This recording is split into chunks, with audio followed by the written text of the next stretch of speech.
Welcome back. After the Carlton Complex, there was a tremendous criticism of DNR and its handling of the initial firefight. Now, at that time, the head of the department was Commissioner of Public Lands, Peter Goldmark. Now, though, there is new leadership under a new commissioner, Hillary Franz, and I've talked with her several times since she was elected in 2016.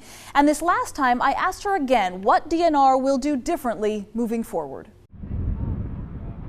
In the last 5 years, what would you say your department has learned from the Carlton Complex? First, on the wildfire side, what we did is we recognized we weren't getting any new funding or resources in, so we had to do the best we could with what we had. First, we started leveraging our air assets. We were making sure that the moment there was smoke in the air, we're getting our helicopters and our Type 1s on those fires, getting them contained so a hand crew can get in and we move on to the next fire. The second thing we did was we pre-positioned our equipment. We lose a lot of time in transportation and movement of our equipment to the fire. A lot of people felt that there were resources that were sitting idle and that could have been used, but weren't. Engines, tankers, cats that weren't being used. Do you think that there will be less of that under your watch? I've said that cannot happen under my watch.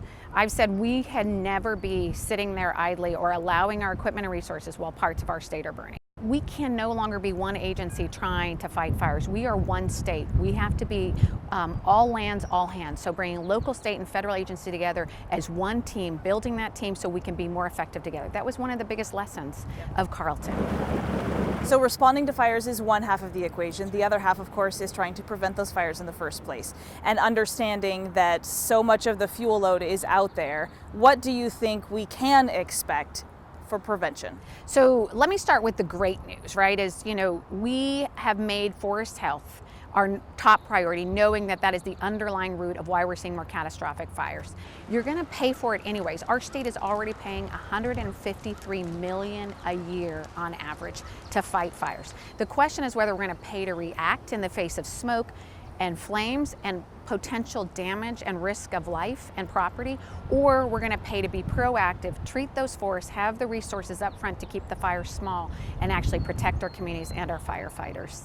Do you think that they're starting to understand because the fires are finally starting to reach the west side like they have been on the east side for such a long time? I will say yes. Last year we had the worst air quality in the world from Spokane to Seattle. I continually go out and say, look, what you're experiencing now, which is very much concerning to you, is something that Eastern Washington has been trying to raise the flag on for a long time. I think the good part now is we have the attention of every single citizen in Washington State and the legislature, and everybody's saying, we would like to get our summers back. We would like to make sure this is not the new normal.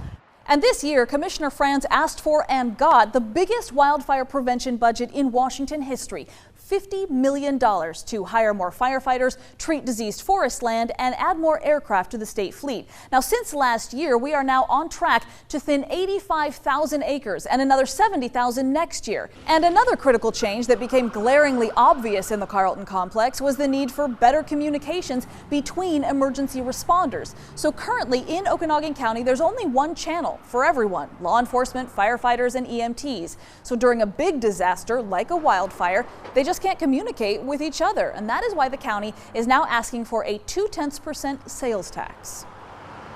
A disaster is a disaster, but how soon can you work your way out of that disaster status? Good systems, good tools help you get there sooner. And voters will decide on that issue on the upcoming November ballot. And after the 2014 fire, restoring electricity was another huge challenge. The Okanogan PUD lost more than 44 miles of overhead and underground power lines and well over 1,000 poles and hundreds of transformers. Combined, it amounted to more than $11 million in repair and replacement costs. And despite all the loss, many people say it's the strong sense of community that has actually kept them here. How that's helped a lot of them redefine what it means to be home. Coming up. You just want to stay in the area. It's home. All right, here's the terrorist tonight.